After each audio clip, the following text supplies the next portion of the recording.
Good evening. It is Tuesday, January 28th of 2025. This is the Stoughton City Council, and the first order of business is the roll call. Clerk Kristen. Okay, Majewski. Nino. Here. Hirsch. Here. Sherlucky.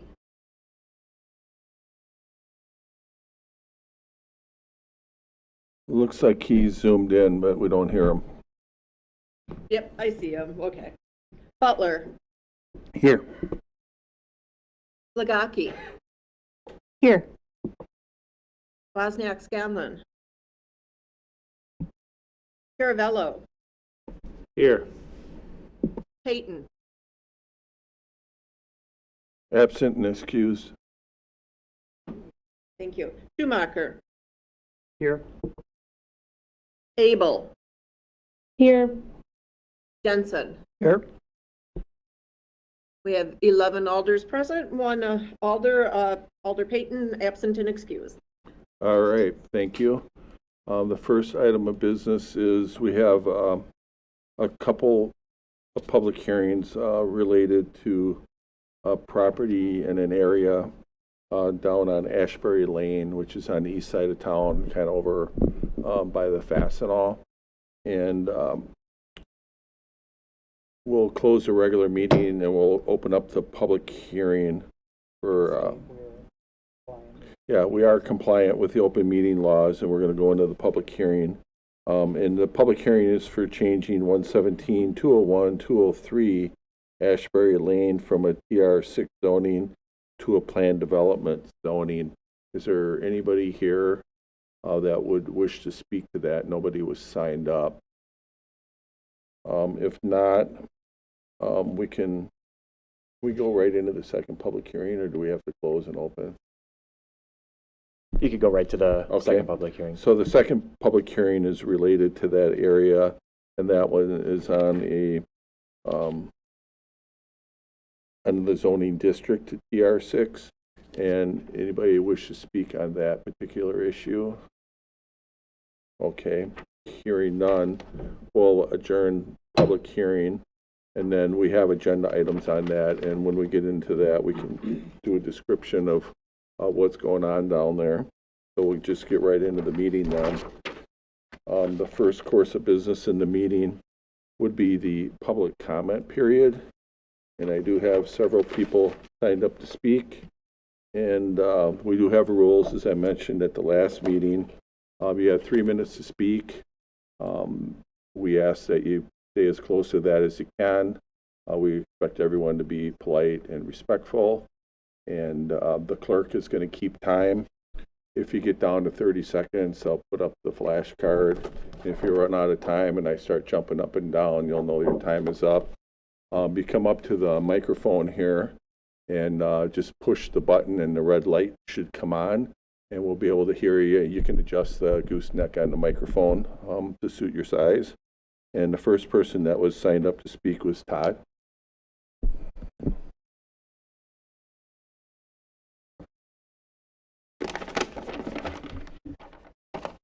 Okay. My name is Todd Hubing. The Depot Hill District has 3 historic buildings that are obvious starting points for a revitalization effort. If you walk up and down the street, these buildings really stand out. None of them are owned by the city, but restoring any one of them would significantly improve the beauty and character of that area. I was troubled to learn that nobody had talked to the owners of those buildings. Supposedly, they were unreachable. So I got online, looked up the owner of the 1885 train depot, the one across the street from the city's depot, and found that the name was Bill Weber. And there was a phone number, so I dialed his number, and he answered the phone. He told me he never heard of the Smet Foundation or any plans to revitalize the district.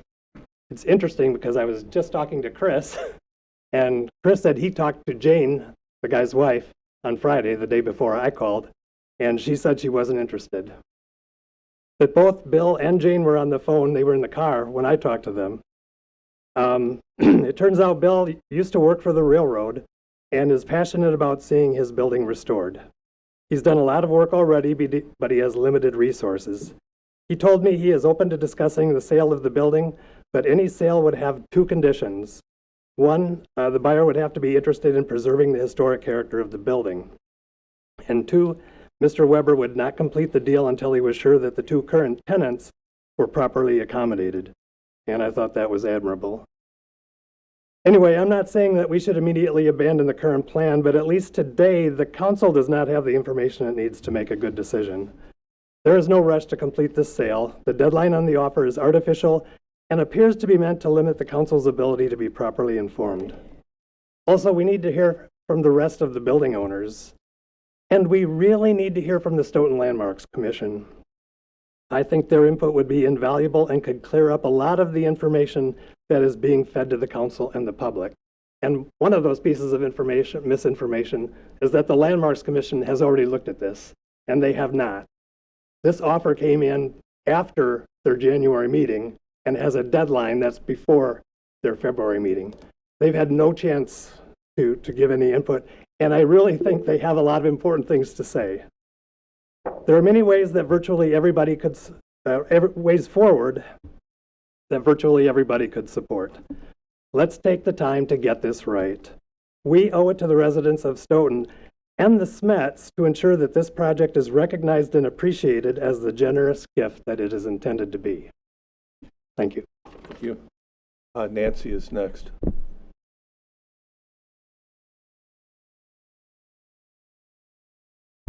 Nancy Hagan. The Stoughton Historical Society would like to thank the City Council for tabling the first SMED proposal on January 14th. That allowed the Society an opportunity to share our involvement with the depot in our January 22nd presentation. Now, I'm pretty sure most of you have your minds made up on the depot's future, but you have to agree having a public discussion with the city, Smet and Bryan Foundation's Landmarks, RDA, our Old House Club, Stoughton Historical Society, and public did open up considerations and a better understanding of what the depot means to this town. Whatever the decision outcome is tonight, we will need to keep communication open as we go from here. Our Historical Society prides ourselves for not only collecting, preserving, and displaying our history, but also displaying our artifacts in significant landmarks. The main museum, which was Luke Stoughton's church, and the first place of worship in town. The Luke Stoughton Pioneer House, which has been moved three times and has shared a lot of revitalization, and the railroad passenger depot, which was restored by our society and has had a good working relationship with the city chamber for over 35 years. I think you can understand how underwhelming the suggestions made by the city where our artifacts could be moved to. Some ideas are isolated Stoughton trailer warehouse, a falling apart liquor store, 2-car maintenance shops. The 1892 building, which is the only building of significant historic value, is owned by the school district and used for storage. If rented to us, it would serve as a storage unit and not be visible to the public. These suggestions come with many obstacles, not to mention funding and operating costs. Let's just briefly mention funding. In a meeting with our Stoughton Historical Society officers and the mayor on December 20th, it was discussed that the city, possibly with the sale of the depot, could provide needed funds for a new location. It was later mentioned in a memo from the mayor that the city would help the Stoughton Historical Society move our collection. That move would have to include storage and a second move to where our collection would end up. Please consider this when you take your vote tonight. Again, our Stoughton Historical Society mission is to collect, preserve, and share history and culture of the Stoughton area through museum exhibits, educational programs, and oral history recordings. Again, our society is not a warehouse. Our museums are not just about housed artifacts, but the importance of the building they are housed in. The chance to buy the depot with a generous grant from the Bryan Foundation is the only opportunity that has been offered us that would allow us to maintain another important Stoughton landmark. It would be our hope that the chamber would maintain the relationship with the depot and the Stoughton Historical Society. It is also our hope that more of the community would support us with becoming active members of our organization that has served this community well for over 65 years. All right. Next, I think is it Betty? Hi, Betty Marshall, District 1. And I want to say I appreciate your effort 2 weeks ago to slow the process of the sale of a much beloved community landmark. 3 days after you made that decision, though, a new offer to purchase was submitted with a better closing date. And I thank you and the Met Foundation for that. But the new offer keeps the same acceptance requirement tomorrow. And one of your options tonight is to pass on the second offer and let it and the 120-day exclusivity clause of the MOU lapse. You are under no obligation to make a decision before you hear and meet with others. Your hands do not need to be tied before exploring all options. Over these last 2 months, I haven't heard anyone speak against the art district. Selling a landmark, however, should not be rushed. I ask that you let the offer to purchase and the MOU lapse. Thank you. I do have to, though, say, if you do decide to proceed tonight, which certainly I hope that you don't, the offer, I think it's line 585, says that the offer, can't tell you exactly the language, but it's all inclusive. So this includes all of the negotiations that have been done previously. So does that include the MOU? And if you could help define the MOU language 7A through 7D, it appeared to me that perhaps the city wrote that part into the MOU. Certainly the exclusivity clause was probably more in the benefit of the Smet Foundation, but will those items 7A through 7D continue to be honored in any new offer that you either have or might have in the future? Thank you. Chris, did you want to speak? Okay. And Kara, Chris and Kara are here in support. Norm signed up in support. Gwen?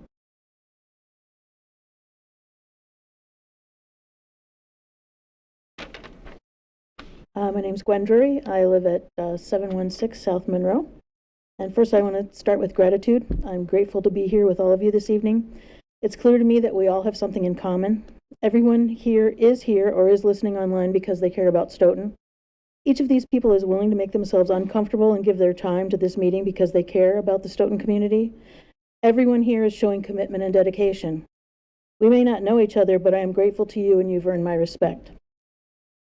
The folks here, gathering here, have shown more than just caring about Stoughton. Everyone here has taken the next step. Together, we're demonstrating that we're willing to take responsibility for Stoughton. Each of us comes here already having taken responsibility for the gift that we know we have brought to Stoughton so far. We know what our gift looks like. We have protected and cherished it, and we offer it now. If we could line up all of our gifts and make them visible, we'd see quite a fine collection. We could certainly choose to keep all of our gifts separate and distinct from each other's, or we could figure out ways to combine them so that they become even more than the sum of their parts. We need to create new partnerships to achieve that. If we remember that what we all have in common, that can give us a good start.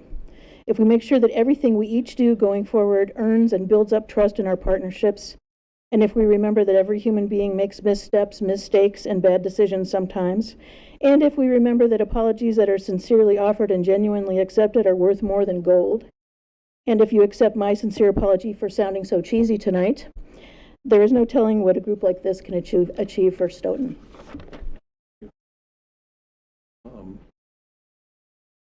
Catherine?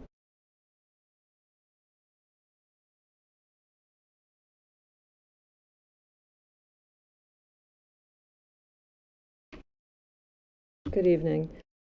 My name is Catherine Haynes. I have lived at 121 South Page Street for 30 years. It is clear that the Stoughton Historical Society's input was not wanted at the table to discuss the sale of the depot. But I would ask, why can't a museum with locally made wagons and other artifacts of our collective past coexist at the depot with an arts district? I don't see a conflict. And what is the rush? Tonight, I ask you to please vote no to this offer to purchase until the MOU expires and the society's offer can be considered. Thank you for your time. Thank you. Alfred?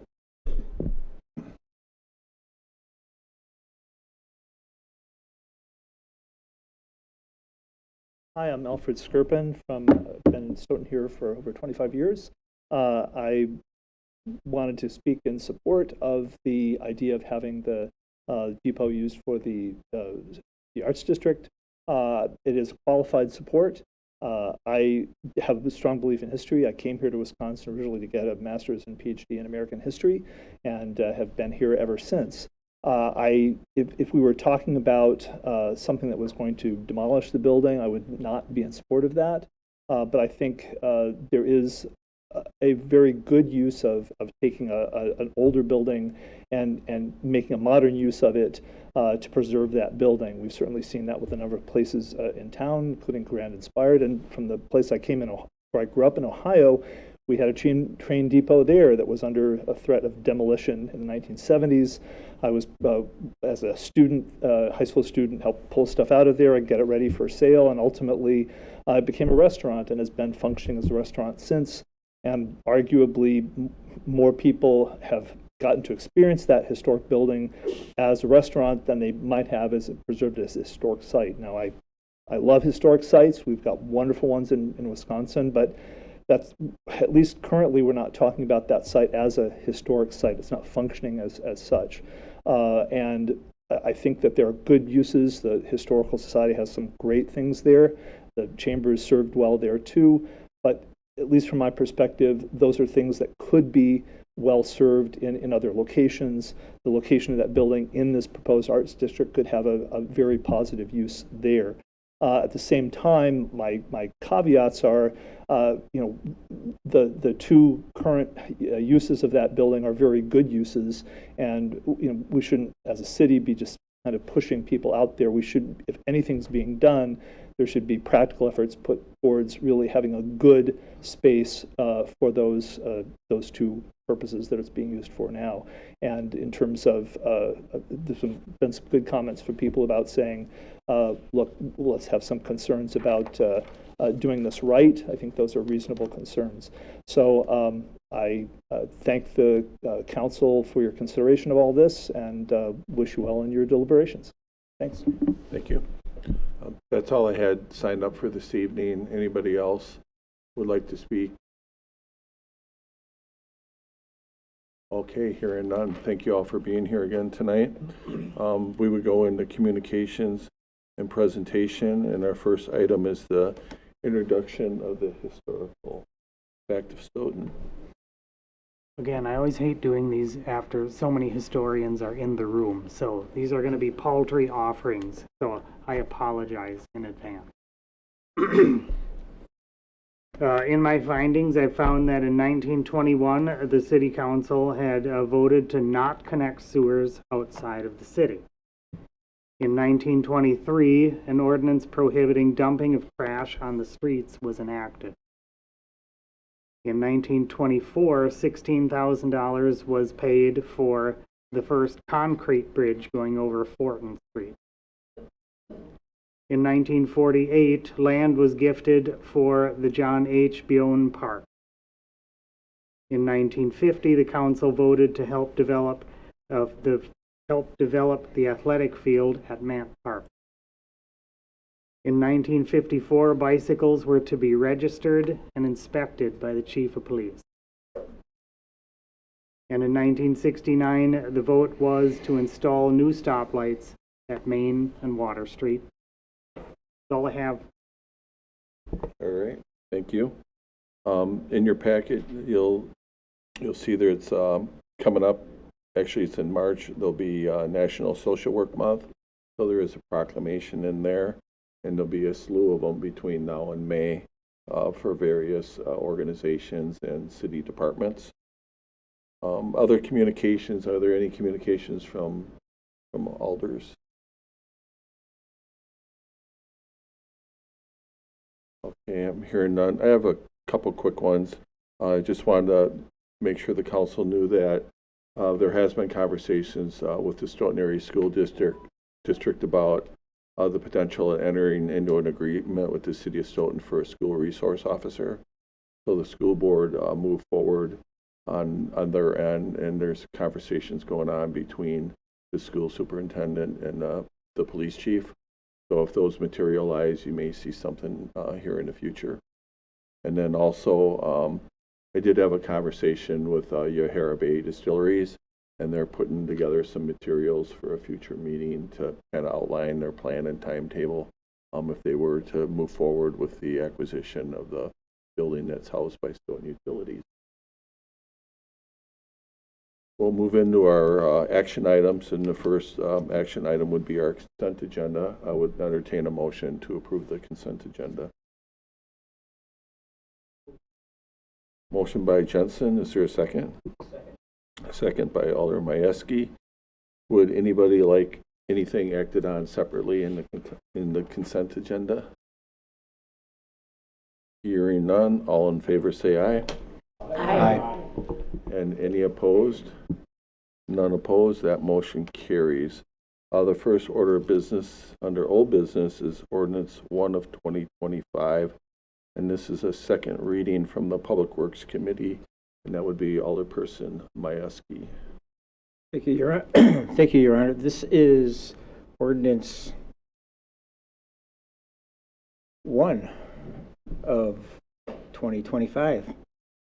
And it is the ordinance amending chapter 66-706 regarding street design standards to increase the minimum street width for minor streets and add language to set a minimum terrace width for new development. And this is, and I so move. Is there a second? Second by Wozniak Scanlon. Alderperson Majewski. This is an ordinance to basically update the street design. We were undersized by state statute for minor streets by 6 feet, and in doing so, we are now going to be in compliance with state statutes. But also, more importantly, we are requiring that a minimum street width for the green space on the terrace, which is the space between the curb and the sidewalk, will be a minimum of 12 feet. All right. Are there any questions on this one or anything any staff wants to add to that? Mayor, you haven't shared it to the ordinance. I'm looking for it. Just to let you know.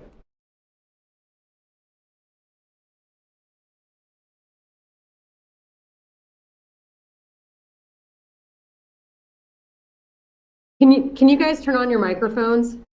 Yeah. There's an ordinance 2 as the first numbered ordinance, and I see a resolution number 1. No, the ordinance 1 is 5A or something like that on, if you look at, Right. I don't see the ordinance that. yeah, it's We are- 505C in the thing, then it's, yeah, it does say, resolution. No. Yeah. It comes down. There is, I just pulled it up. I just had it up.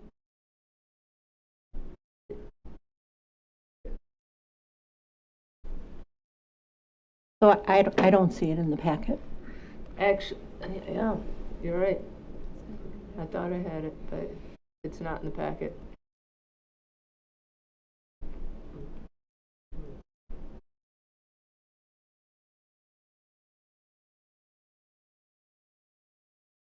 Find it.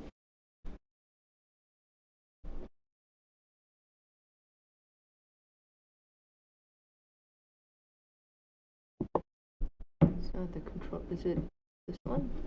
No, under, that's 4. Yeah, that's right. It's at the bottom of the packet. It Okay. says copy. All right. Thank you. I found it. Okay. So here's the ordinance, and as Alder Majewski described, we're trying to establish a minimum of 12 feet of green space And then it has the other details of the right-of-way as far as the ordinance. Were there any questions on that? Where is it in the packet? Under what? It's listed at the bottom as copy of 08-001-2024. It should be at the very bottom of that list in the Google folder. Candy, I'm not able to get there. Is there a No. way to get there? No, I can't get there either. The last thing I have is a 12 tax incremental finance. Oh, if you change the arrow at the very top, Gene, it will bring it up to the top.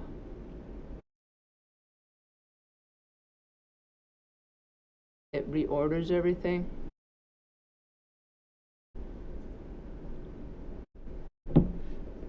You see? It has magically appeared. Yeah. Okay. All right. Are there any questions regarding the ordinance?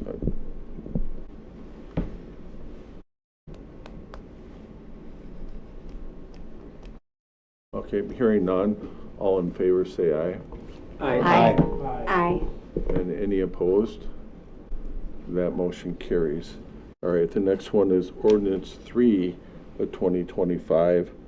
And ordinance 3 and ordinance 4 are kind of related, and that had to do with the public hearing. Ordinance 2 and 3, yes. And I'm going to have Director Munz-Pritchard kind of walk us through these a little bit, or if there's something that you want to explain, Attorney Matthew, regarding these ordinances. But basically, what we're trying to do in the area is establish a standard for that area that had been a practice on the lot width in front of for street frontage. And this is down, as I mentioned earlier, behind the Fastenal building. And I'll just put that up and we'll go from there. Director Munz-Pritchard. Yeah, so the way that our ordinance is written right now is that, and it'll talk more about it in the next one, but the difference between street width and like lot width and street frontage. And so as a result, we had several times where I got calls and there was, it's hard to determine. And I actually called Rick within the first couple weeks of starting to work here. And because we kept getting those calls, we went in, and the second one is an amendment to the ordinance. But this gentleman had already gone in and developed these lots with the understanding that he could subdivide them at essentially 40 feet, which Plan Commission directed the change in ordinance to make it consistent at 50, which is what it should have been. So in this case, the Planning Commission asked that I do a plan development on this area so that the gentleman with the developed lots that are already there could do his general development plan and SIP for this area. And the only variation essentially for this area is the minimum street frontage of 40 feet, which per ordinance it's 50. All right, I'm sure that was clear as mud. So what happened is literally the builder came in and we had a flyer that said one thing and it wasn't consistent with the ordinance. So he built them understanding of what he believed the street frontage needed to be. And then when he went to basically rent them out or to get to that point, we discovered that it didn't meet the 50 feet. So we're basically doing a plan development since they're already built, not only for this one, but all the other ones that were built previously in that neighborhood. And then you guys have already changed it. So going forward, everything will require the 50 feet. Is that any clearer? Okay. Yeah, I mean, basically, not that you're asking my opinion, but the issue is just that there was the ordinance wasn't necessarily clear because it said the lot width has to be 40 feet, but the minimum street frontage was 50 feet. So the second ordinance change makes both of those 50 feet so it's consistent. And then the first general development plan ordinance, that just basically codifies what's already existing under, to sort of deal with the inconsistency in the ordinance. Any questions on that? That'll be a first reading, so if you do have any questions related to that, you can reach out to myself or Chris before the next council meeting. Otherwise, we'll review it then. Do you have a question? What's that? To read that into the record, What's that? introduce it as a first reading. I don't think it's been done yet. Yeah, we could do that. And it came from the Plan Commission, so if you want to do that. Oh, sure. I'll go ahead and Okay. read it in.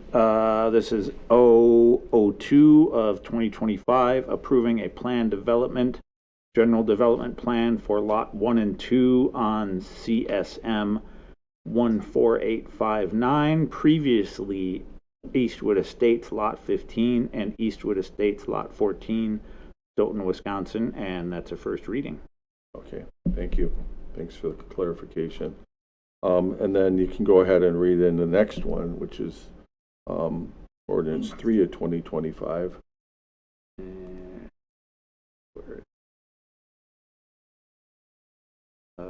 Okay, this is ordinance 3 of 2025, ordinance amending the two-family residential 6 district, chapter 78-105, parentheses 7, parent B, amending the minimum lot width and updating corresponding definitions added under section 78-015, and that's a first reading. All right, and as we described that one is basically the code for the minimum lot width under our zoning code. Anything you want to explain on that one, Munz Pritchard? Yeah, if you could pull up the planner's report, you could see, I know you went through it and then it kind of didn't go back. Stop. Go back to, stop there and then scroll down. Okay, so this is, if you go back up to the pictures, you can kind of see what's going on here. So right now it reads minimum lot width is 80 feet, twin homes is 40 feet. That's lot width. And then minimum street frontage is 50 feet. So in other words, it's, you know, to split the lot, you'd have to have 100. So you can see here, one of the changes are to make it consistent. So it would be 100 feet and then twin homes are 50 feet to split off. And then adding the definitions for street frontage and lot width with diagrams showing how those are measured is going to help curb any of the problems that we've had with, you know, people thinking that they could split it with a minimum lot width, not understanding the difference between street frontage and lot width. So this is the amendment to the ordinance to help clarify this issue. So does anybody have any questions? President Schumacher does. I thought adding the diagrams into this was very helpful in that it really makes a clear definition of what we're talking about, so that we don't have to think about or have any discussions about what is and isn't. But thanks for the definition. Yeah, I like pictures because it just, I mean, seeing the difference between that street frontage versus lot width, as soon as you see the pictures, it becomes very, very clear. So. All right. So if there's not any questions, that one will be back in the next meeting as well. Next item is ordinance 4 of 2025, and this one came through public safety. This is a first reading for Alder Jensen. Yes, thank you, Your Honor.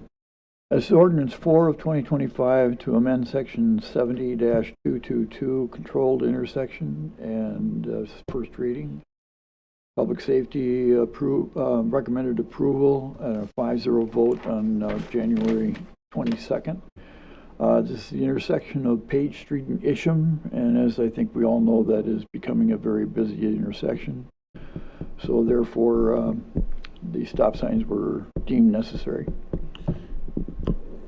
So there's some aerials in here from the PD's drone, and the chief has already put up what we'll call temporary stop signs while we're waiting approval, because the traffic has increased down there and there's construction vehicles going in and out as well. But they looked at this a couple times and worked with the property owners down there, and that's how it became a recommendation at Public Safety. Any questions on this one? All right, since this one is a first reading, this one will be back at the next meeting as well. So we'll move on to the next one, which is Resolution 4 of 2025. And that is coming from the Plan Commission, Alderperson Caravello. Oh, there it was.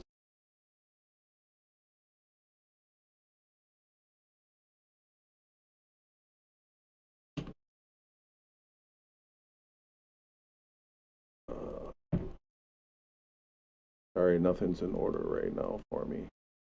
Like somebody took the deck of cards and just threw them on the...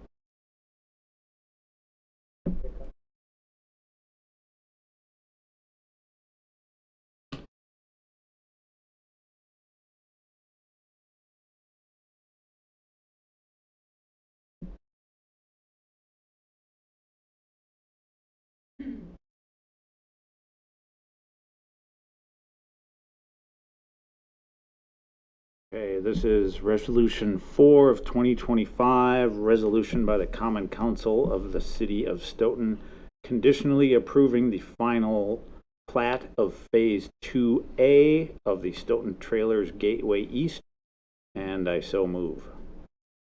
Is there a second? Second. Second by Wozniak Scanlon. Alderperson Caravello. I'm just gonna go ahead and hand this one over to Director Munns Pritchard, if that's okay, or if there's any questions. So this is what we're calling Phase 2A of the subdivision plat for Stoughton Trailers development. I can go through the list, and I'm not going to read it verbatim, but I'll let you guys know what's going on with resolution and the minimum requirements that need to be made, and then some small changes that I've made for the final signing.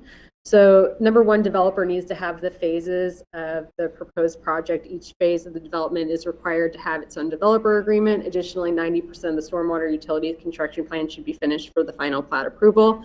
As of the Plan Commission meeting, we did receive a letter from Mark Fisher stating that they were meeting that requirement. Number two is, if you guys recall, in the first Phase 2 preliminary plat, there was originally roadway A that was being looked at, where that red box is. Essentially, they have realized that they're going to have to redesign that intersection at A and County Road B. There might be some additional land acquisition. That's now going to fall under Phase 2B. And then I put a stipulation: if the developer chooses not to pursue the road connection, the developer shall resubmit the traffic impact analysis to the county and redesign the intersection essentially at B and Greenbrier Drive. This should all be included in the Phase 2B development agreement. No access is number 3. They've met those requirements as well. Sorry, I've got a flip. They got the no access on the cul-de-sac, and I wanted to keep this one in there because of the snow plan removal. And you can see, keep going down a little bit. So that's that area right there with the box. And you can see there's now, if you look at the resubmitted plat, they do have a no access area there.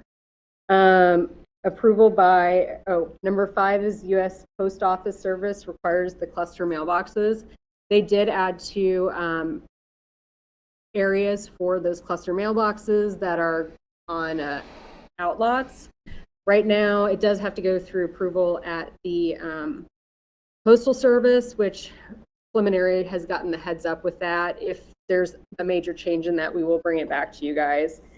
6 is approval by engineering, inspection, fire inspection, and other city departments. And number 7 is prior, and this is where I'm going to change this a little bit. So, this is going to be a change coming up. So essentially, prior to signing, I want to make sure that I get sign off from all of the departments, just and put something in the file.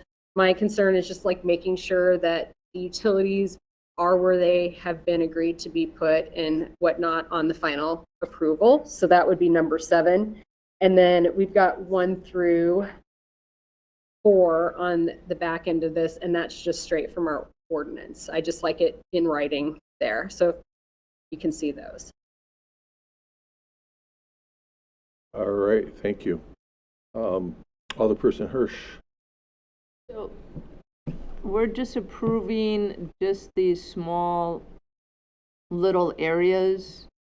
I mean, I'm trying to figure out what we're all approving tonight. Is it the whole plat, or is it just these little changes with the road and the mailboxes? It's not clear, like with a big map, of what we're actually is what Sure. really is contains phase 2A.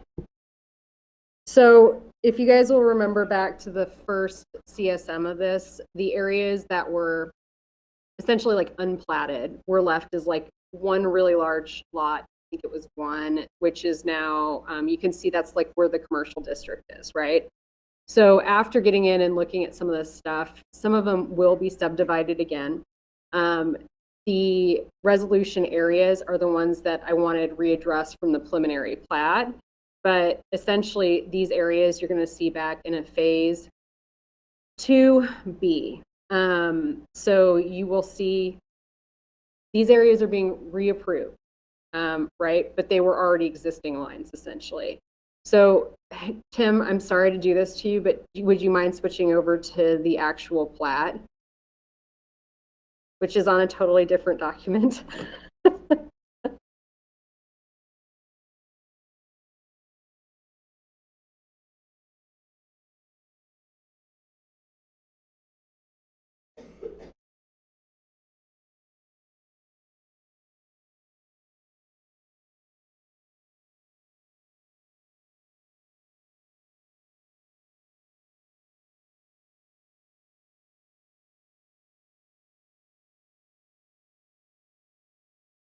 It was the 10A is what the,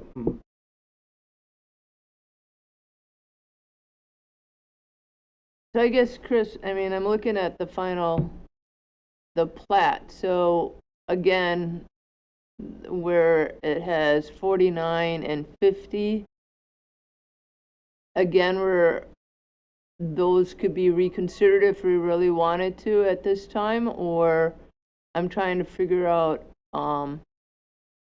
if we're just approving those little changes that you just went over, or if we have opportunity to comment on the other aspects of this plat. You're approving the whole plat with the understanding that there are areas that are going to be subdivided again, most likely, in what they're calling a phase 2B. And that's why I wanted it documented that these things have to be addressed in a developer agreement prior to going forward. But as it sits right now, that plat is what you are approving. So, and this was all in the preliminary plat. The only major change to that preliminary plat is that connector road that goes over and it connects to County Road B. It would have gone straight up into like Country Club Road. That's different. And then the other one that's different is and this was all discussed at the Plan Commission. And I didn't want it in the resolution necessarily, which if,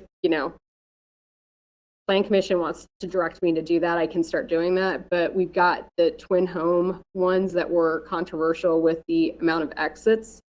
That is just one big lot. And when a developer purchases that, they're going to have to come to you guys and show the configuration and the subdivision that they want to see there with access control. So those are the 3 things that will get approved when that's going through. But what you see right in front of you right now is the plat that you're approving.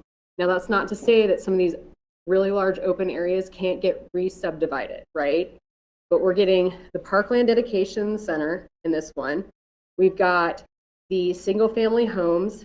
We've got essentially the 2-3 multifamily residential, and we've got that kind of pie-shaped one that is I think it's a business district. I can't remember off the top of my head. Those are going to stay most likely the way that we're seeing them right now. I can't imagine those getting subdivided anymore. The rest of the plat going around on, is it Trailers Way?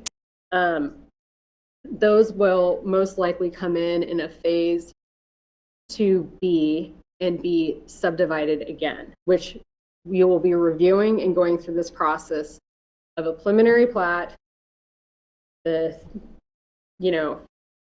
Plan Commission preliminary plat, 2 readings at council, and then coming back for a final plat. So that'll go through all of those when they subdivide it again, which it would be in their best interest to subdivide it. Additionally, part of the reason we want to keep it like that is if you look, for example, they have an outlot which is used for stormwater and I believe part of the trail system over there, and you can see some of the easements and stuff as well. So does that make sense? It does. I guess, again, I'm going to bring it up that I'm not happy with the multifamily, the large acreage of multifamily off of to the, I guess it's east. I'm trying to figure out which way we are on 51, east of Greenbrier, and therefore, I guess if I will be voting no on this because I don't agree that that large acreage should be multifamily. Okay, anybody else have any questions or comments? I did have a question about, so assuming, if I'm understanding it correctly, that our approval of this would allow for 48 and 49 to proceed, I have significant concern about also the single access point to B. I don't see how from a traffic perspective that'd work. So just so you're aware that right now the build out plans are Greenbrier Drive is going to come up and swoop around. And then you've got an access point along that residential area. And then the other one coming out to 51. Now, the other L going around, that's not in construction plans until after phase 2B. Does that make sense? So you've essentially right now with the way that it's being platted and designed and with the phasing, you'll have 3 access points.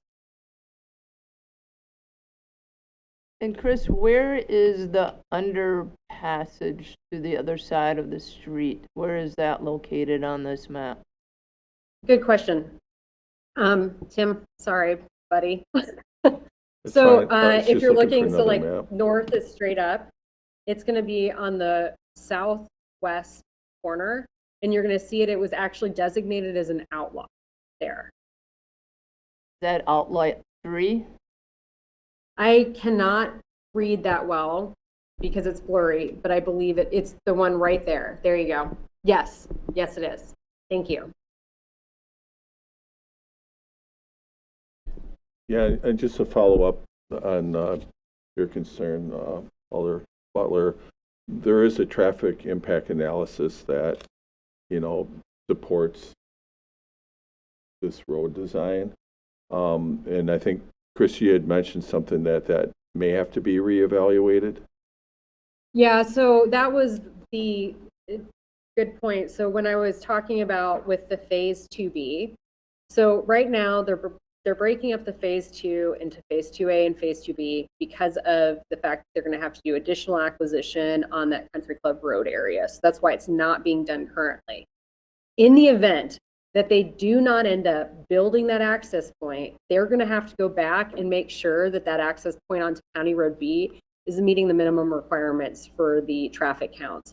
Because right now, that County Road B and Country Club Road that Tim was just pointing at, My understanding is that, so it's interesting, we're kind of in an interesting spot with this, because we can say, yes, you can have access there, but then it falls under the standards of the county because it's a county road. So my understanding is the county has suggested that is asking for a roundabout in that location. And then essentially turn lanes over on Greenbrier Drive. Now, in the event that they don't end up putting that road A in, that would go through to the Country Club Road, that means they're going to have to do significant improvements onto the County Road B, and I want it written like that in the developer agreement. Does that make sense? And if you have questions specifically for the developers, they're here. And I don't want to speak for them, but I'm guessing, you know, the initiative is to get going on the multifamily and to get that connection made so you can service that lot. That's correct. And everything Chris just outlined is, we're aligned. So if there are questions on it, happy to get into specifics more.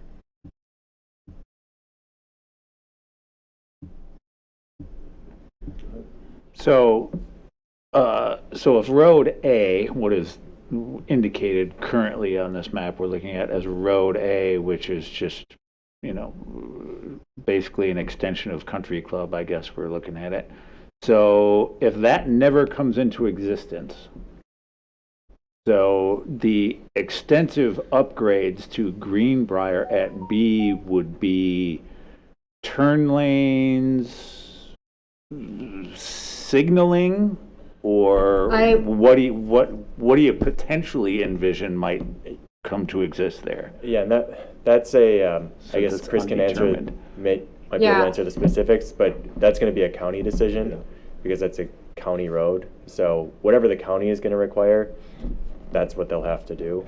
So as part of like the timing of it, when they come back, because right now they're just doing phase 2A, so it's the Greenbrier Drive, and then basically to the end of Lot 1, they would be doing public improvements. So the Trailers Way, the north-south provision, that is not going to be included as part of like the next round of improvements. That would be phase 2B. So when we're doing that development agreement for those improvements, if improvements also need to be made to Greenbrier at County B, we would include that in the phase 2B development agreement as part of the public improvements that need to be installed, whatever the county is requiring. And essentially what we would see happen is if that connection road up at the Country Club Road doesn't get made, it's going to push the traffic count numbers down to the Greenbrier Drive, and so improvements beyond what are going on right there would have to be made. It's not in our jurisdiction, but that's the direction I can see it going. And for our purposes then, as far as planning for what may potentially be more traffic on Greenbrier at B, is the design of Greenbrier. So as Greenbrier is designed currently, I guess it's based on the traffic impact analysis, so we don't know if there's a future traffic impact analysis that comes up and says, oh, this Greenbrier Drive is not acceptable for the new amount of traffic that is happening, then what happens? So this is exactly how I wrote it. It said, in phase 2B, the developer shall design the roadway connection for Road A, also known as Country Club Road. If the developer chooses not to pursue the road connection, the developer shall resubmit the traffic impact analysis to the county regarding the intersection at County Road B and Greenbrier Drive. So in other words, they might have to go in theory, and rip up everything they've done and reconfigure it. So I'm guessing it's not going to be in their best interest not to go through with doing the road improvements on Road A and County Road B. Yeah, and I think. But I also think we need to put it in writing. So. Yeah, and a couple other things is, you might recall in 2026, they're going to be doing the roundabout at the other end of Greenbrier at Rutland on Town Line Road. So I'm not really sure how that's gonna time out with 2B, because obviously you can't do a traffic impact analysis while they're constructing the road in 2026. So I'm not really sure if that'll be probably after that, huh? Is that what you guys are thinking? You're referring to just the analysis on Road A? Yeah. I mean, you're not planning on building that out in 25, right? Yeah, I think that, no, what you just outlined is correct. So then in 26, they're going to be doing road construction. So more than likely, we won't get accurate TIA update until 27 is my guess. That makes sense. That's if they don't construct that roundabout there. Right. They'll have to do a second TIA. At Road A. At that point in Yep. time. Yep. Yeah. So, yeah, there's going to be a lot going on out there. But, I mean, the good news is there's multiple entry points into the development. There's the one from 51, which when it's tore up, that'll be closed. There's the one from B, and then the extension of Creedaman and Kingsland will also get you in there. So especially for emergency management, I know they're feeling comfortable with that. And you know, it's going to take a while for it to get fully built out anyway. But, you know, the main thing is the headquarters will be the first thing that's open. I think you guys can figure out, depending on which direction you're coming from, will determine how you'll get in there.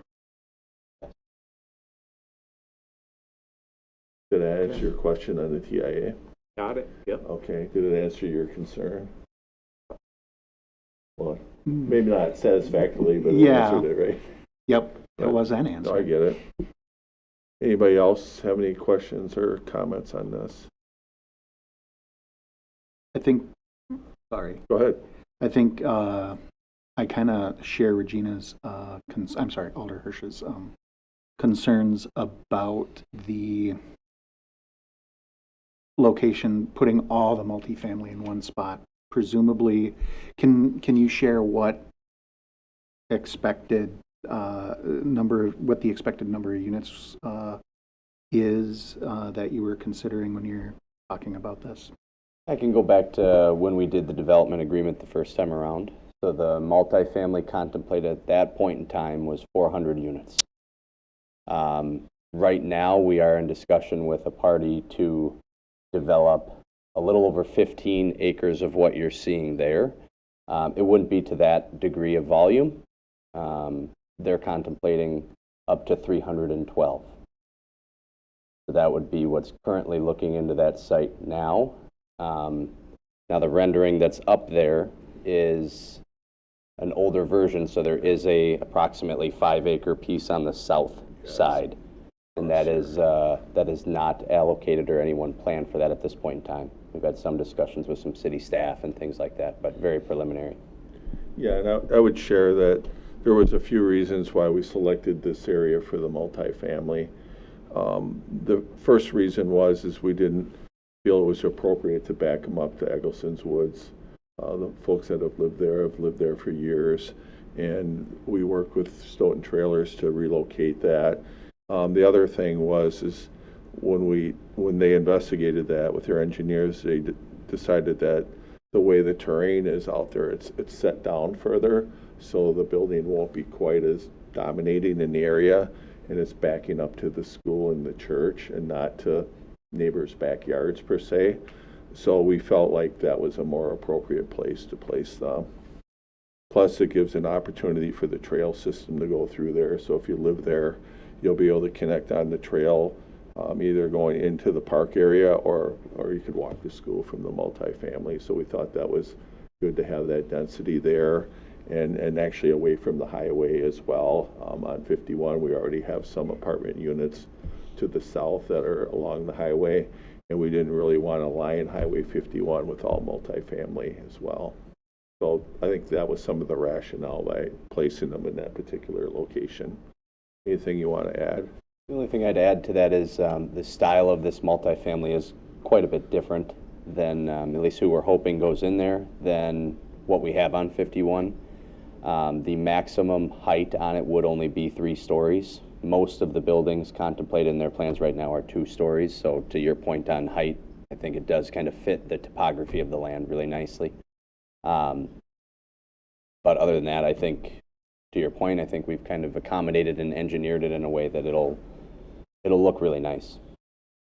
Yeah, and I think it's important that we have different representations of styles. We have multifamily, we have single family, we have duplexes.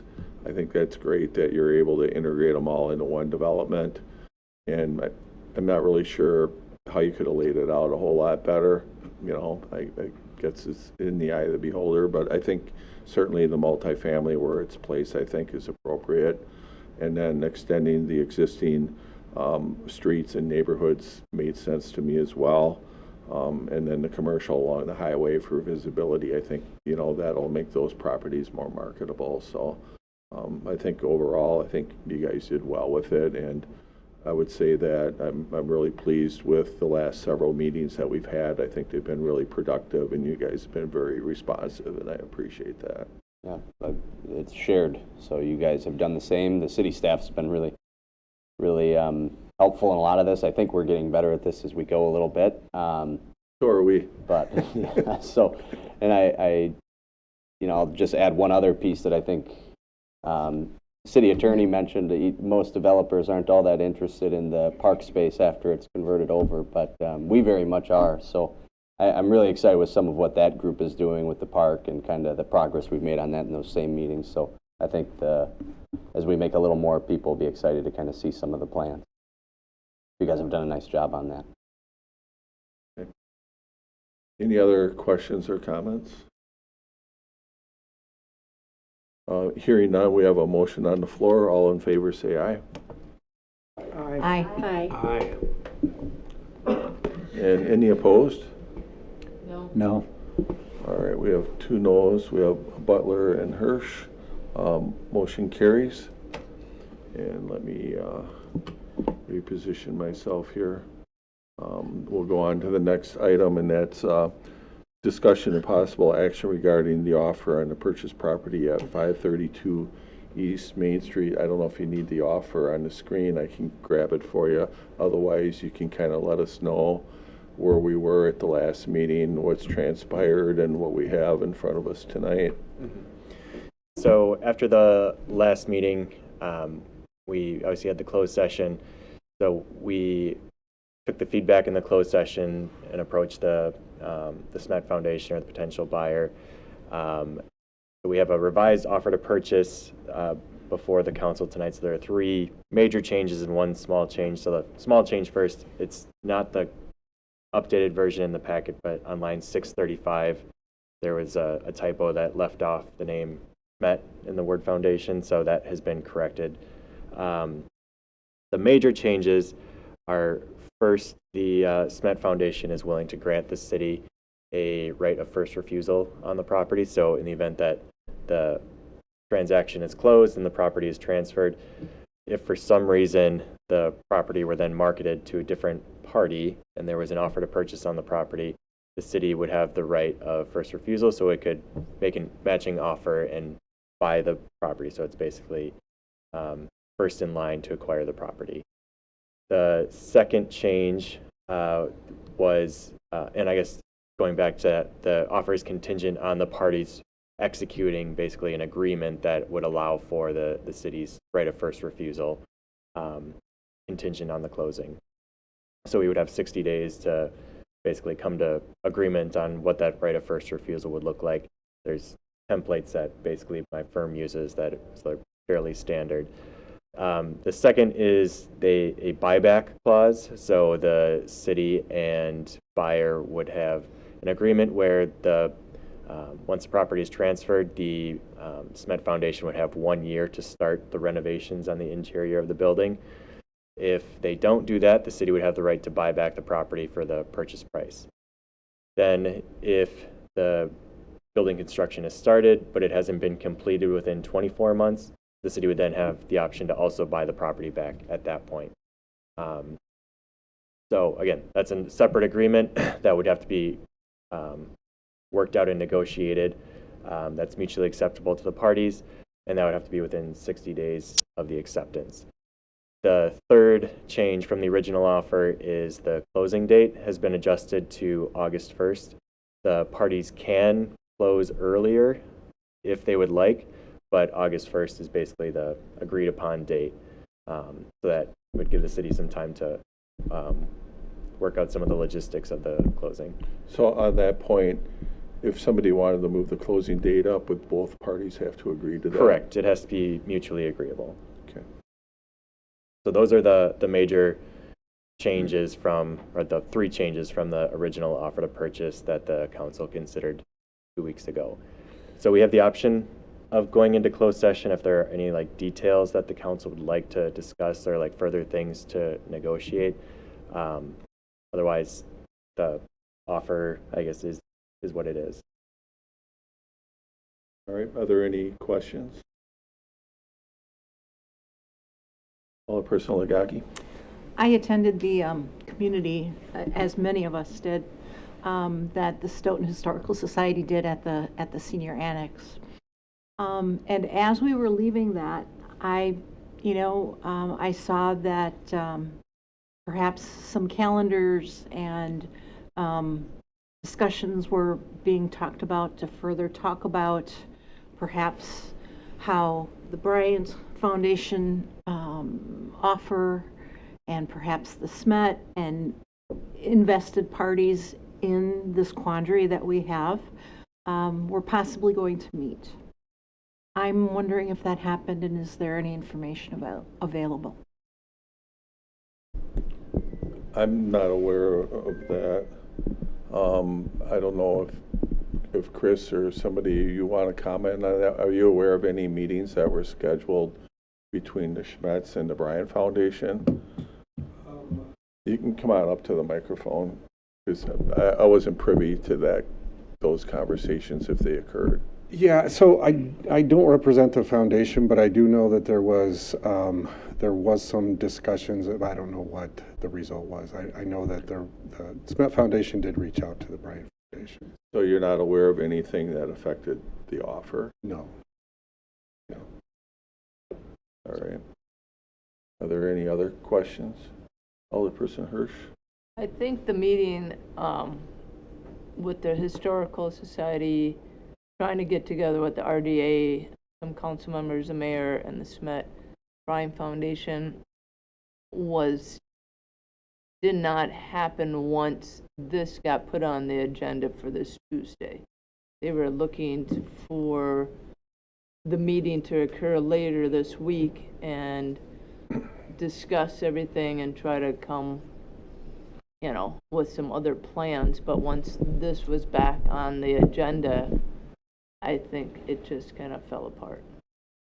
Yeah, my understanding. I really don't know what the purpose of that meeting would have been. I think, it's to honor the tenants that are currently there and to possibly come up with a plan forward to, discuss it a little bit further at this point.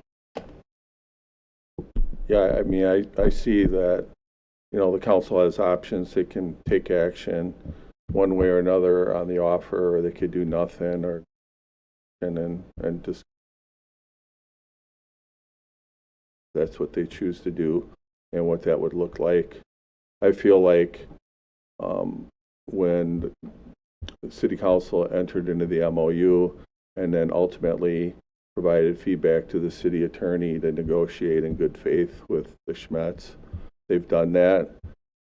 Having said that, I also feel like if the offer would be accepted, that there would more than likely have to be future conversations about what role the city may or may not play in a relocation plan. I think that's kind of a whole separate conversation. So I think really my feeling is the city council, as far as I know, should have all the information they need to make a decision. And we've tried to, to answer any questions or, negotiate with the Schmetz on the feedback that we received at the last city council meeting. So I guess it's really up to you guys and gals on what you'd like to do at this point.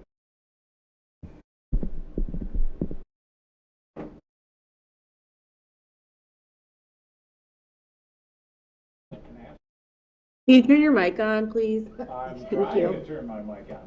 It is Oh, grab another one then.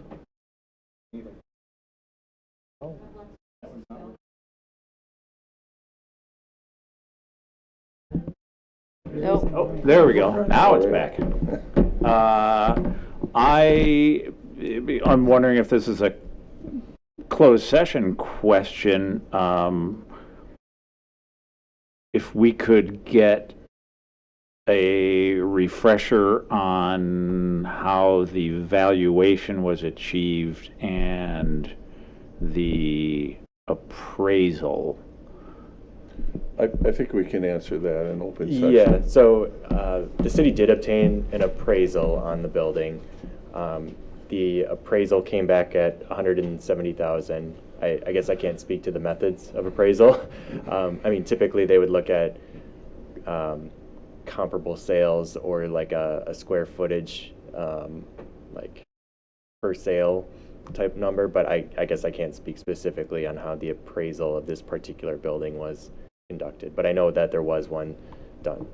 Right. Because I've just had some folks that have reached out to me that were curious how that number was arrived at. It was arrived by an independent third-party appraisal company. Okay. So we basically call them and they do an appraisal on the building, and then they do their comparables. They have the methodology and software that they use, and they come up with their analysis. And that appraisal is certainly public record. And the appraisal came in at $170 for a sales price, and that's what the offer was for. Okay. And it is the appraisal in the December, what was the meeting date packet? I don't remember if it was in there or not, but, you know. It was not. Okay. Yeah, I've like I said, I've just had some inquiries as to that number. Sure. And some folks were very curious where that came from and how they achieved comparables and that sort of thing for a very unique. I mean, basically what they do is they look for properties that are similar in the area. I think they use at least one property in Stoughton to compare it to, and I can't remember if the others were or were not.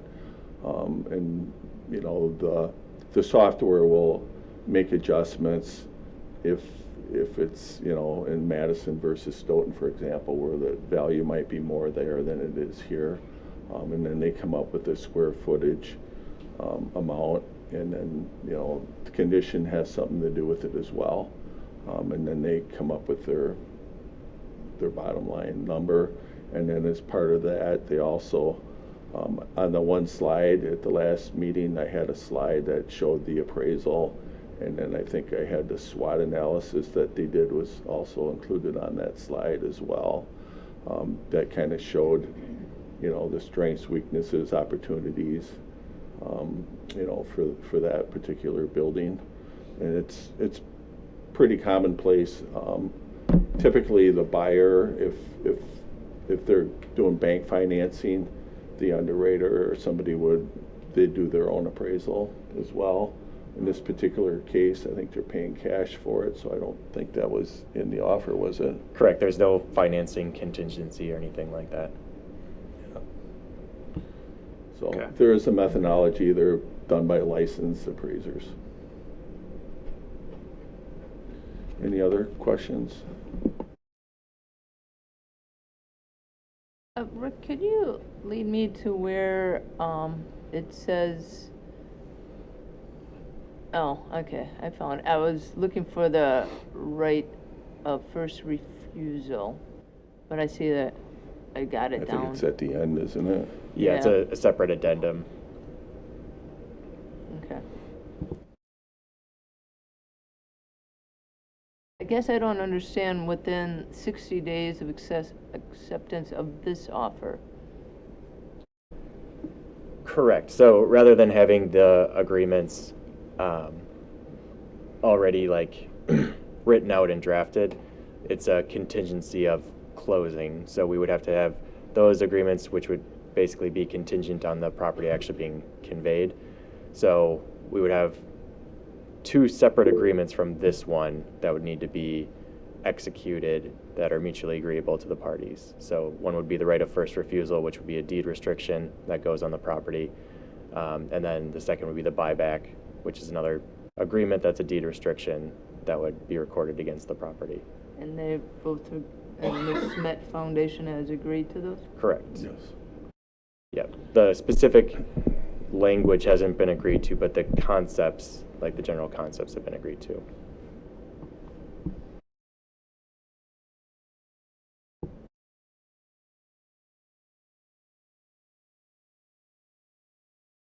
Any other questions from the council members?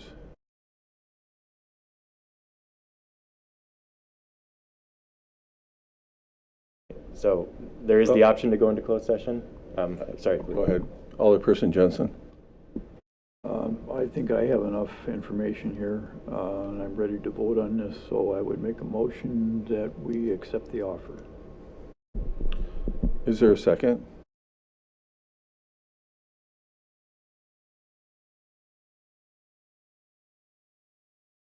Is there? Second. Okay, I heard a second. Who was it from? Second by Alderperson Nenow. Okay, and we open it for discussion. Anything that you need clarification on? I see a virtual hand. Alderperson Sherlucky. Hi. Just clarification for me, given that this is a historic building, if the Schmitz were to make any significant changes or updates to the building itself, that would have to go through the landmarks or proper committees, correct? Because this is a historic building in a historic district. And if not, would we want or consider working that into the contract in any way? Yeah, I think the short answer is anything that's done to the exterior of the building would have to go through the Landmarks Commission. And that's really their only jurisdiction on the building is the exterior of it. They don't really have any say on the interior of the building, and they don't have any say on whether or not the city should sell the building. Anything I'm missing, Attorney Matthew? That's correct. If there's exterior renovations or changes beyond just general maintenance, that needs to be, it has to go through a zoning process. So my understanding is the footprint of the building won't change, but there will be renovations on the interior, which is not necessarily a zoning approval. That would be a building permit approval. It's possible there could be zoning changes that need to be made that would require it, but I think as of right now, or maybe it has to go through, I can't recall if it has to go through a PUD process, but basically the footprint of the building is not changing. The exterior, nothing can be done without city approval through the Landmark Commission process. So, and through the landmarks, they have what they call a certificate of appropriateness, or a COA as they call it. And through our Chapter 38 ordinance, the landmarks has jurisdictions to make sure that whatever's done to the exterior of the building would be done consistent with our design guidelines. And we encourage even prospective buyers of buildings to meet with the landmarks, as well as have a conversation with them to see whether or not they would be eligible for historic tax credits, would help offset some of their costs on the back end. On this particular one, we're not clear whether or not they would be eligible for the tax benefits because they may be a tax exempt organization. But certainly they would still have to abide by all the design guidelines as outlined in Chapter 38 of our ordinances. Did you have any follow-up? No, you answered my question perfectly. Thank you. Okay. Alderperson Hirsch. I guess this is more for discussion. If we do decide to sell this building, I guess I would like to, and that's not going to go into the agreement with the Smet Foundation, but I would encourage us as a city council to continue to work with the Historical Society to help figure out their new home, but also use part of the funds garnered from the sale to help with their move and kind of reestablishment somewhere else. And I mean, I really want us to value our history, but we also need to move forward. So I want us to have that good balance moving forward. And I would say that's appropriate. I think that would be a conversation that we would have at that time and work with the city attorney, probably the finance department, to see what that would look like based on feedback that we get from alders. And we'd have to decide if that's a discussion you want to have here or have it at finance and have a recommendation. But I think that's kind of probably going to be a future agenda item. But I do think it's important that that's acknowledged now. I guess maybe, I'm looking to our president and mayor. Do we want to form like a subcommittee to actually work with the Historical Society so we know that it's moving along at a right pace, so we're not on July 1 going, crap, we have a month to move the Historical Society out? Is there a way that we can form like a subcommittee or something to, ensure this? I think that's something we would talk about at a future meeting. I don't know if we can get into the weeds on that one tonight. Yeah, or not. we wouldn't be able to like create a subcommittee at this meeting. No, Yeah, but I'm right, just throwing it out there. Right. It's in my brain right Right. now. Are you thinking about volunteering? Chair. You voluntold her?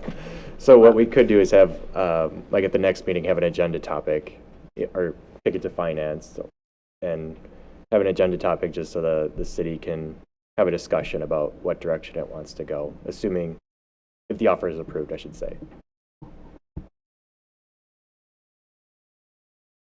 Yeah, I think I'm open to anything. I've tried to do some preliminary work, whether or not it's useful or not. I don't know. If nothing else, it eliminates some of the options by already going through that. Certainly the ones that they don't think are appropriate to pursue, they can cross them off their list. Maybe there's other properties out there that they could look at. And it's kind of hard to know what you would want to commit to it without really knowing what the location or the building would be. So it's going to be a little bit of the chicken and the egg thing, but I think the thing tonight is to take a vote and see what happens, and then at the next meeting we'll discuss what, if any, next steps there might be. Alderperson Legaki. Lots of input and lots of excellent points from numerous. I don't know if everyone got through all of your emails in the last 2 days of people commenting. And I know that when I first came to council 6 years ago, listening is integral to what I do in my day job. And I've tried to employ facets of that here. This offer is a great opportunity for us. I think it supports Depot Hill. I bet you Landmarks would love to get more information, be part of the discussions, but it's gone very different than some other offers. It came from this nonprofit entity, which I'm very happy with how they gift money. I'm happy with I still want to hear more about their charism, but seeing where their money's going, that's been extremely helpful. But I don't think that we as alders, I don't feel we've really done due justice of listening to all of the invested parties. I have great respect and love that the Smet Foundation did this. But I'm very concerned about how we have not defined better plans for our tenants. I'm concerned that Landmarks just, didn't really find out in ways, and a part of me would like to readdress and re-come at it. I am not certain I'm ready for a vote. I think that there are some moves we could make that keep us going in this direction. I love that the Smet Foundation in the offer put August 1 as a potential closing date. I sense their intentions are there, but we are resulting in keeping on providing some dissension, and I realize that just might be the case. Maybe we're all going to look at this as a business deal, but we've done a better job listening. There have been charrette things. I remember when I was worried when Kettle Park, when I was a baby alder, like within my first months, when Kettle Park West was coming, I'm like, oh my God, it almost ripped us apart when Walmart was part of that progress. What's going to come? And we sponsored listening sessions, and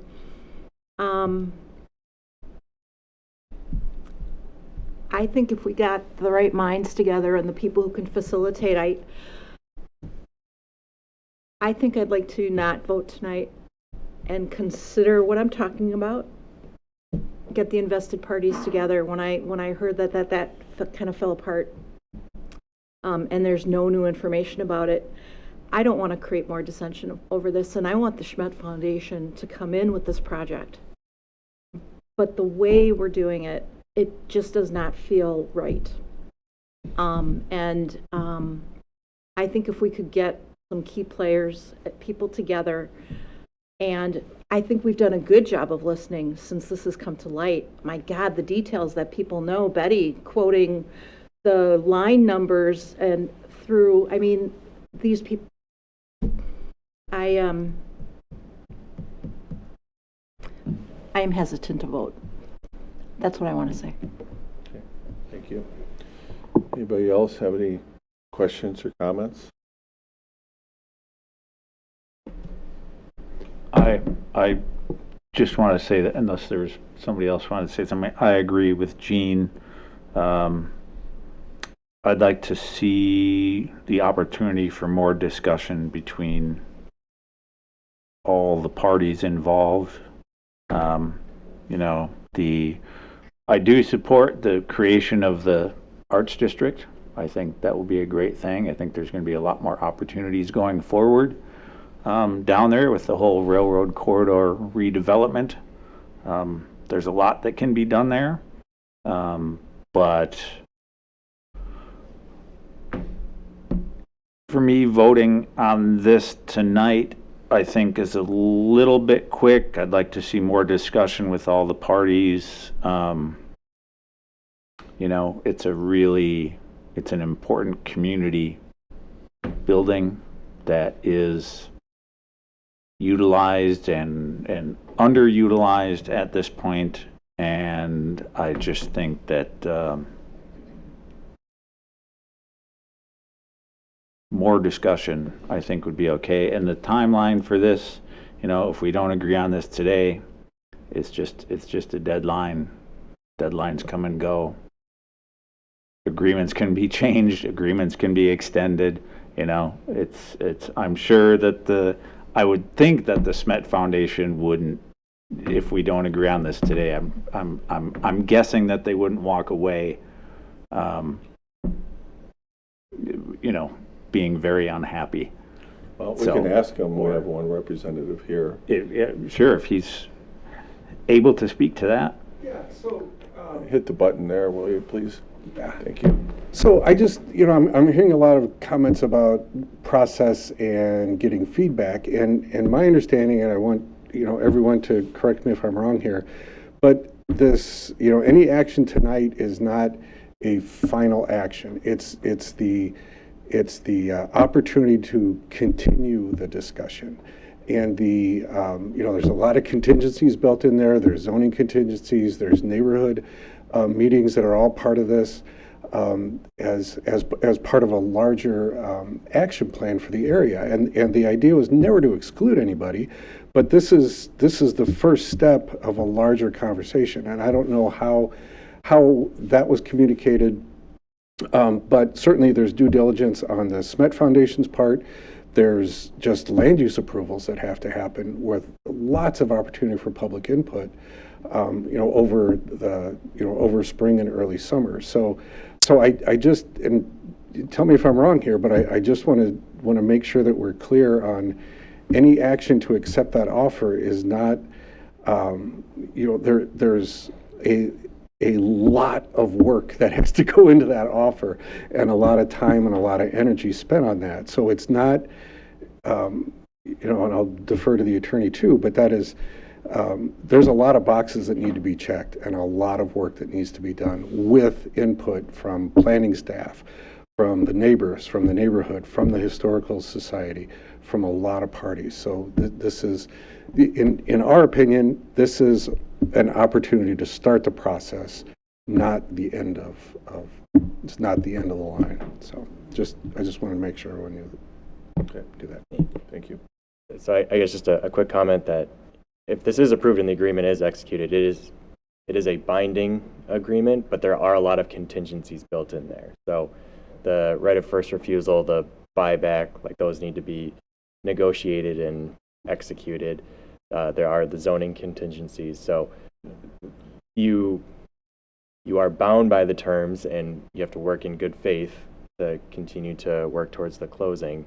But there are a lot of contingencies built in that would have to get worked out. So by no means certain that we would get to the finish line on August 1st. Anybody else have any questions or comments? All right, otherwise, we'll take the vote. Do you want to do a voice vote, a roll call vote? How would you guys like to do this one? Hold on, I'm just a little slow to the microphone, but I would like to just go on the record that I too read all of the emails and read them more than once and took every single one to heart, listened to the public comments, and there's a lot of support and a lack of support, which makes it a really hard decision. I do think that whether or not we accept this offer, the opportunity to continue to engage with each other and to continue to work out agreements, to Alderperson Hirsch's point about some sort of subcommittee or task force to work with the Historical Society on the relocation plans. I think that all can happen even with an accepted offer. So the only other thing I want to throw out is that because there's so much division in thinking about any decision I wanted to make today, I thought about whether or not the plans were consistent with our comprehensive plan, with the creation of the Depot Hill Historic District, the newly adopted Sustainability Action Plan, which emphasizes the importance of public spaces and social gathering spaces, which this proposal does have on the table. And I just want to say one more thing, that one of the speakers at the January 14th meeting said something that really resonated with me, which is that access to restored spaces bring people closer to history. So maintaining the history of this building as a historic landmark, as a beloved building, but also having a vision for the future about how it can become a community space, I think is a great way to strengthen this community and increase community engagement. And so I just want that all to be on the record before we make any more decisions. So thank you for letting me bring us back and stall us out a little bit here for a second. Thank you for that. All right. Okay, so we'll proceed with the vote.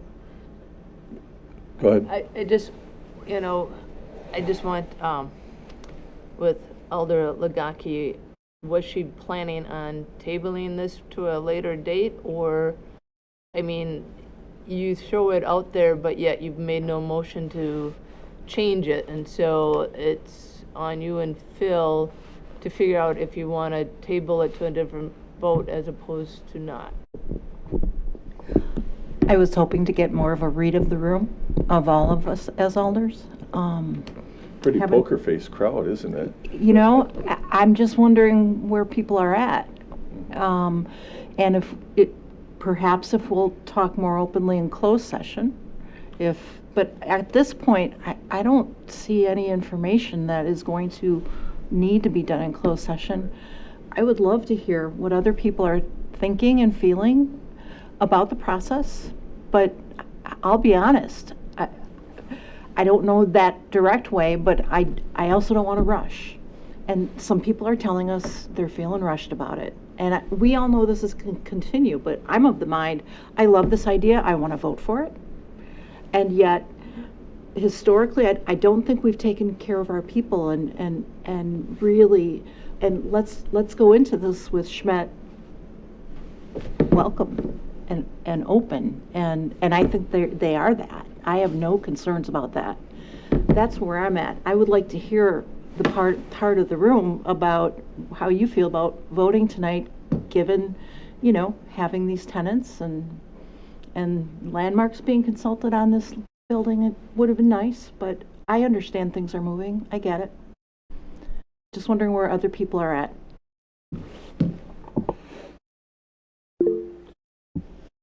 Let's see. Alderperson Abel has her virtual hand raised. Thank you, Mayor. And I've read the emails and I've heard from everybody that have been attending these sessions, and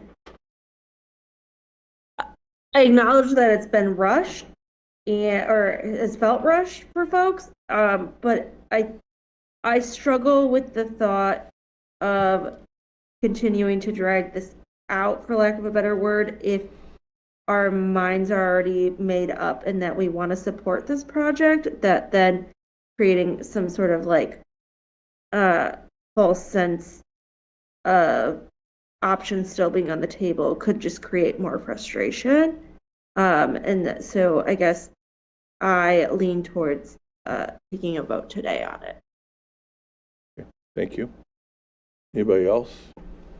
And speaking to Alder Hirsch's thoughts, so if there was a move to table, the offer expires in a couple of days anyhow. So if there's a table, just basically makes the offer null, and it's essentially the same as voting no on the motion.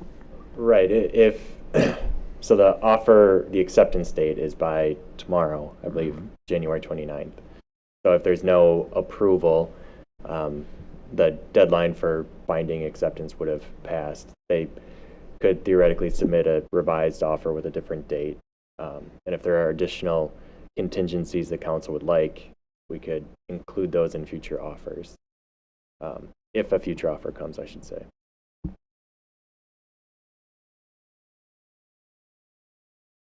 I mean, just to make things fun, I could make a motion to table, but I would use the term postpone if you're going to do that. I would move to postpone.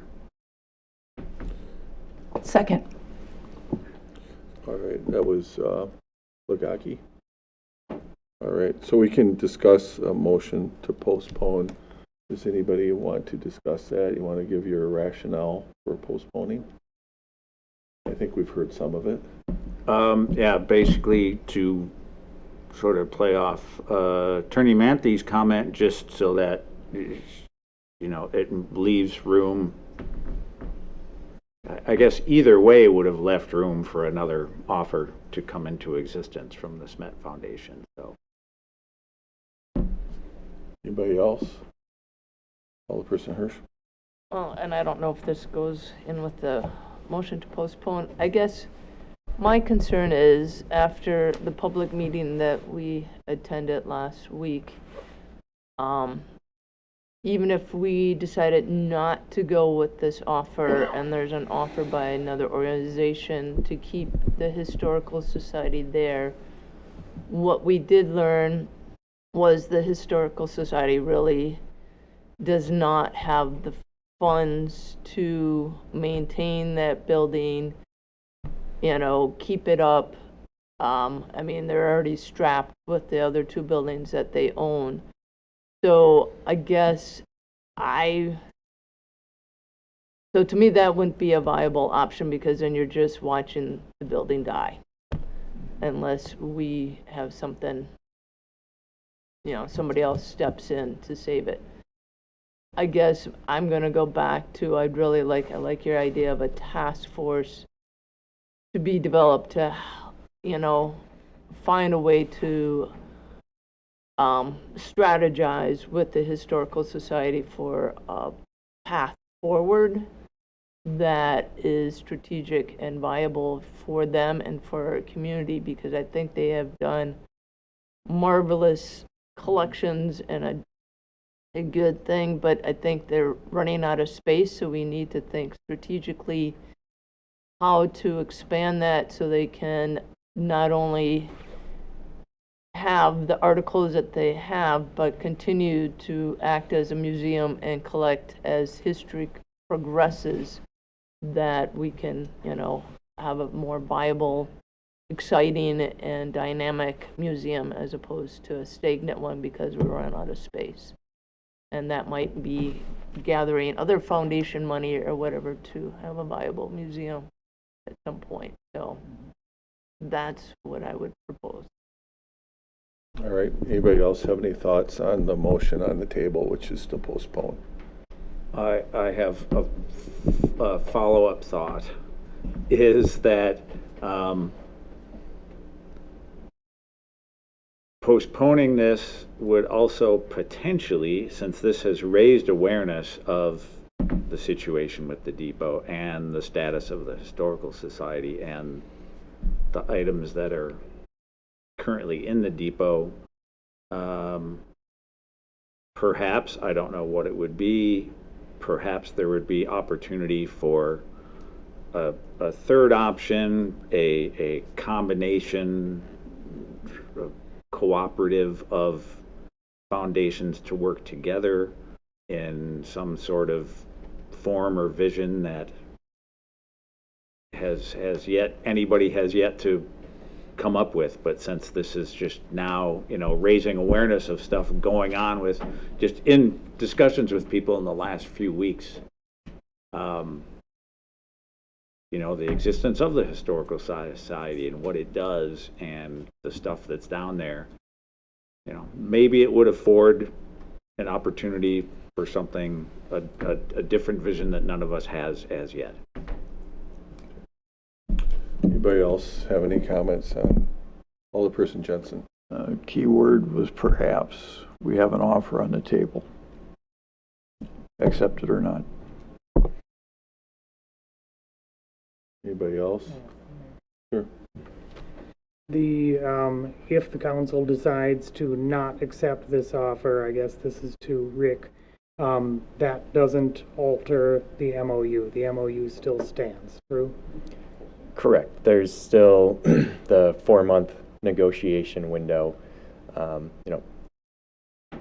Potentially, assuming that the Smet Foundation is still interested in coming to some sort of agreement, basically we would go back to the table. It'd be good to have some direction on if we're going back to the table, what we're going back to the table to ask for. But there would still be the MOU in place to negotiate. Thank you. I know you were thinking about it. Yeah. This is definitely a hard conversation, decision. Appreciated the public meeting that the Historical Society had. And I appreciate that if we were to table this, or in effect say no to this agreement, that does not that doesn't terminate the MOU. I'm struggling to see what that gains us, because I don't see how that action could force the parties to come together, to come to an amenable solution that moves this project forward and addresses the concerns of the Historical Society about what they would do with their where they would go. I agree. I would love it if the parties could come together. That's the win-win solution that we're working towards. My personal feeling is that approving the agreement moves that forward.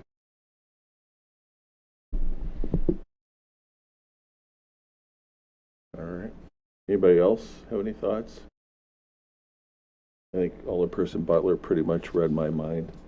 I mean, you have to get to a decision point so we can move one way or another. Is kind of my feeling on it. So I don't feel like a motion to postpone it is really going to do that. It's really just going to, prolong it.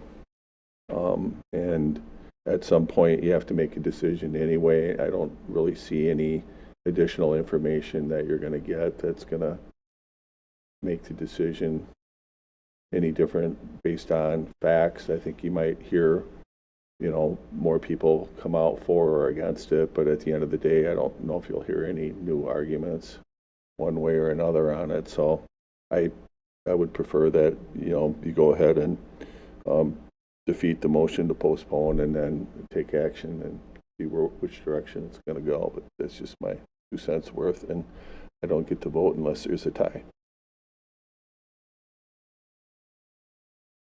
Anybody else have any thoughts?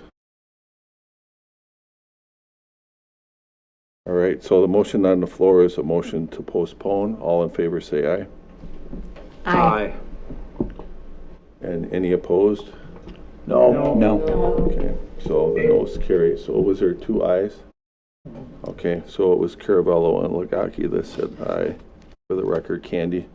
So then that takes us back to the original motion, is that correct? So then the original motion that was made by Jensen and second by Nina was to accept our offer to purchase on the property. Any more discussion on that? Hearing none, all in favor of the motion say aye. Aye. Aye. And any opposed? No. 1 no, so the motion does carry. All right, you want to keep going? Do you need a break? All right, we have one more item. Item number 12 is discussion and possible action regarding JT Klein tax incremental financing request. This one also has an opportunity to go into closed session, and I guess we'll get an update from Attorney Manthe and figure out what we want to do with this one. Yes, I can provide just a brief overview of the term sheet, and then I think perhaps it might make sense to go into closed session. So after the meeting 2 weeks ago, we obviously discussed the tax incremental financing request from JT Klein. Based on the direction from council, JT Klein's, based on some of the direction and some of the conversations I had with his council, they put together this term sheet.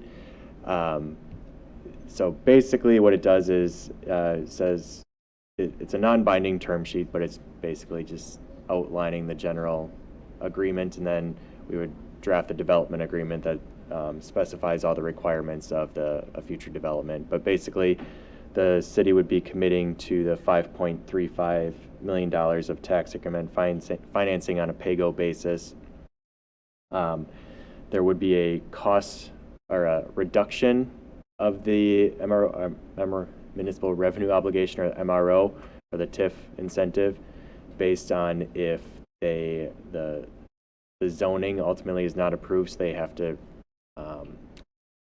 build fewer units. So it's the MRO incentive would be reduced on a dollar-for-dollar basis for each unit of $223,960.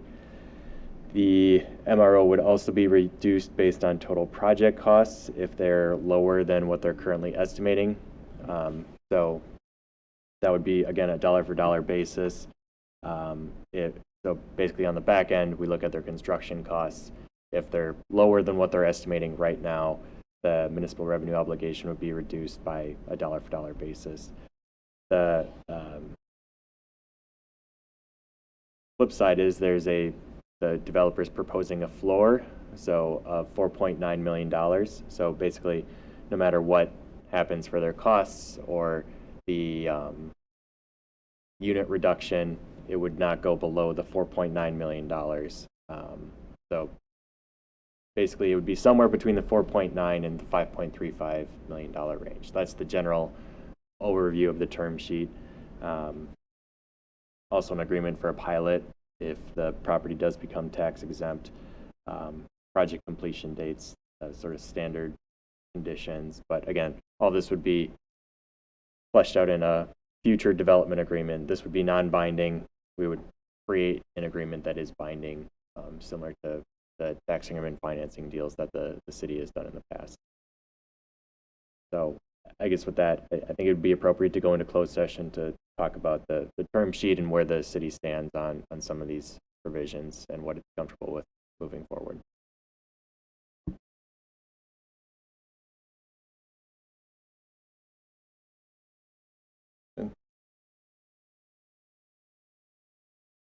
No. You all look stunned. All right, I guess, does somebody want to make a motion to go into closed session? Or do you just, pardon me? Okay, are you prepared to read it? It's on the bottom of the agenda. Oh, look at that. Now you look like you have granny glasses on. Upon reasonable notice, efforts will be made to accommodate the need. Okay, sorry, that's the wrong one. The Common Council may convene in closed sessions per state statute 1985 1E, deliberating or negotiating the purchase of public properties, the investing of public funds, or conducting other specified business, whether competitive or bargaining reasons require a closed session. The Common Council may reconvene in an open session to discuss and take action on the subject matter discussed in the closed session. You move. Second. You moved? I moved. Okay. And I heard When I move, you move. And I heard a second by. Just like that. And a second by President Schumacher. Candy, can you do a roll call, please? Sure can. Abel. Yeah. Jensen. Aye. Mayaski. Butler. Aye. Schumacher. Aye. Hirsch. Aye. Sherlucky. Aye. Nino. Aye. Wozniak Scanlon. Caravello. Aye. Legaki. Aye. That's 11 alders in favor. All right.